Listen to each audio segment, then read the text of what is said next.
Bonjour Steve. Comment allez-vous? Merci, assez bien. Très beau ce matin d'ailleurs, toujours comme d'habitude. Hein. Alors, ce matin, que se passe-t-il justement à la brigade anti-Sardinard? Car la base se divise. En tout cas, c'est l'objet de votre chronique de ce matin. Et je vous réponds tout de suite que rien ne va plus au sein de la résistance camerounaise et hostile au régime de Paul Biya, miné par des batailles d'intérêts, des guerres intestines, de soupçons, de détournements de fonds destinés justement à cette résistance, de la calomnie, du colportage, mensonges et insultes. Donc, miné par tous ces mots, la résistance camerounaise dans la diaspora, dont le nom de baptême est Brigade anti-Sardinard, se désagrège. On assiste à une véritable zizanie entre les différents mouvements et ça vole bas, et même très bas, dans les réseaux sociaux. Les camps s'affrontent, menés d'un côté par Calibri Calibro, celui-là même qui avait interpellé le président Emmanuel Macron lors du salon de l'agriculture au mois de février dernier. Le même qui a également décidé la dernière fois de se suicider. Devant le Parlement français. Bon, enfin, on va le dire comme ça. Alors, il y a Calibri Calibro et Caporal Grillé, Max Savoie-Ivoire. Et de l'autre côté, on a le général El Chenou, Martin Tadjo, Kamoua la Panthère. Celui-là aussi qui avait annoncé en grande pompe le décès du président Paul Biya. Il y a également parmi cette équipe, Niat Baroma. Alors le climat est d'autant plus délétère que certains activistes, et pas des moindres, ont décidé tout simplement de jeter l'éponge, de ne plus faire partie de la résistance. Là justement des accusations portées contre eux et certainement à bout des coups bas. Alors pour ces activistes, les sacrifices consentis jusqu'ici ne méritent pas une telle récompense des camarades de lutte. Tout avait pourtant si bien commencé au lendemain de l'élection présidentielle du 7 octobre 2017, choqué par la énième victoire du président Paul Biya. Des individus décident de mettre sur pied un mouvement au sein de la diaspora sous l'appellation de Brigade anti-Sardinard, en abrégé la BAS. Principale revendication de ce groupe, mener des combats nobles et justes, contre tout ce qui, de près ou de loin, apporte leur soutien à, entre guillemets, une tyrannie qui dure depuis 36 ans. Ça, c'était à l'époque. Nous sommes en 2017 là, au Cameroun. La BAS, qui pour certains est une branche du mouvement pour la renaissance du Cameroun, mène comme première action le boycott hors du Cameroun de tous les artistes qui ont soutenu le président Paul Biya lors de l'élection présidentielle de 2017. Autre fait d'armes à mettre à l'actif de la BAS, la casse des ambassades au lendemain de la proclamation des résultats de l'élection présidentielle de 2017, mais aussi et surtout la descente de cette brigade à l'hôtel intercontinental à Genève en Suisse, où séjournait le couple présidentiel et ils avaient pour ambition donc de déloger le couple Paul et Chantal Biya.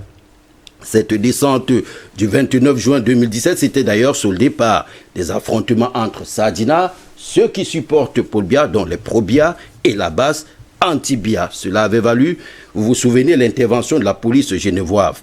Depuis cette action, la base a bénéficié de la sympathie et du soutien de la diaspora et même des Camerounais avides, entre guillemets, de changement.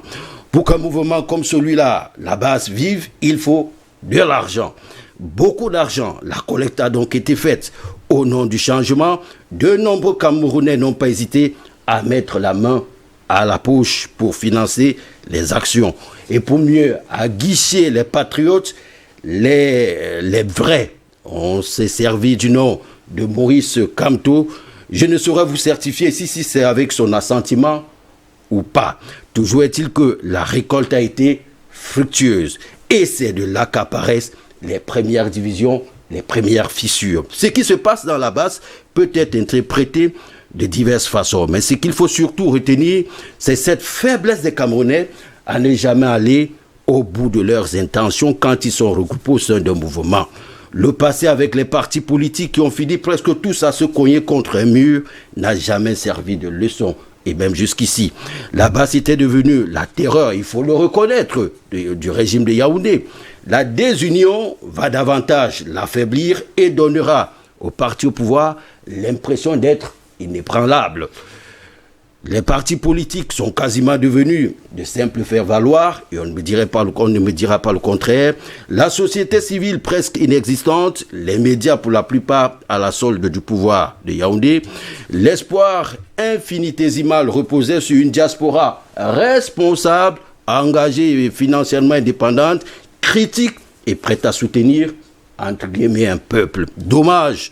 On l'a là aussi compris, il n'existe que très peu de patriotes. Tous ceux qui jacassent dans les réseaux sociaux, comme on le voit tout le temps, ou dans les médias, ne se font que pour leur propre intérêt, ou ne le font que pour leurs propres intérêts. La preuve encore, la base. Le peuple dont on dit défendre n'est qu'un escabeau d'une volonté sous-jacente d'accéder d'une manière assez dévoilée au pouvoir. Le peuple semble l'avoir compris. Seuls quelques incrédules, omnubilés par un changement, une alternance de faits, croient encore à ces vendeurs d'illusions. Certes, après 38 ans, se dégage une certaine lassitude, mais ne perdons pas de vue qu'en voulant remplacer une fenêtre, on installe tout simplement une porte. Le régime actuel n'est pas mieux. Bien au contraire, mais ceux qui aspirent à diriger le Cameroun sont loin, très loin de rassurer, surtout quand ils viennent de la BAS, la brigade anti-Sardinard. Il faut également le préciser, l'élection présidentielle a eu lieu en 2018. 2018, 2018. On parle justement de ce combat noble et juste. Est-ce que vraiment c'était un combat noble et juste? Voilà, vous avez vu, j'ai bien précisé, noble et juste. Bon. On va savoir justement si le combat était noble et juste. En tout cas, vous nous faites savoir tout simplement que dans cette brigade anti-Sardinard, c'est tout simplement la désunion aujourd'hui. La désunion, et puis ce ne sont pas je parlais tout à l'heure de têtes de proue qui sont en train de jeter l'éponge. Ils disent que, bon, c'est bon, là, vous nous accusez de détournement de fonds, vous nous accusez de ci et de ça.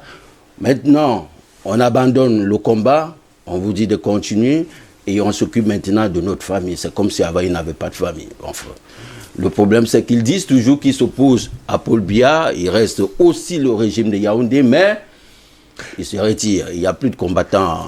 Enfin, on compte plus calibro. Ils sont nombreux d'ailleurs qui sont déjà sortis de ce mouvement depuis très longtemps. Et ceux qui sont même encore au sein de la base se tirent, n'est-ce pas, à boulet rouge. À boulet rouge. Et là, ça veut dire que même ceux qui sont encore à l'intérieur pourront également quitter la BAC d'un moment à l'autre. Ça, une preuve encore que vraiment rien de sérieux de tourner autour de la base. C'était juste une simple gesticulation et puis bof. Voilà, on a eu l'impression quand même au Cameroun qu'on a donné un peu trop d'importance justement à cette base.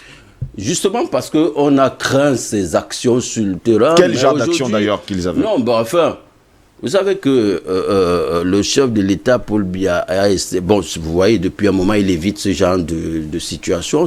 D'ailleurs, l'image du Cameroun a pris un coup à l'étranger après ce qui se passait en Suisse, et depuis lors, ce n'est pas que le président Paul Biya a peur de sortir, mais en fait, il y a une image qu'il faut tout de même préserver. Et on a là-bas, c'est dit donc que, bon, en évitant que le chef de l'État fasse encore des déplacements, si le chef de l'État n'effectue plus des déplacements, c'est parce que eux, ils sont trop forts, et c'est cette impression qu'ils ont eue, et pourtant, c'est une très très fausse impression. On voit par exemple, on a vu des personnes suivre d'ailleurs deux journalistes quelque part d'ailleurs dans les rues de la France à se demander justement pour quelles raisons on les poursuivait.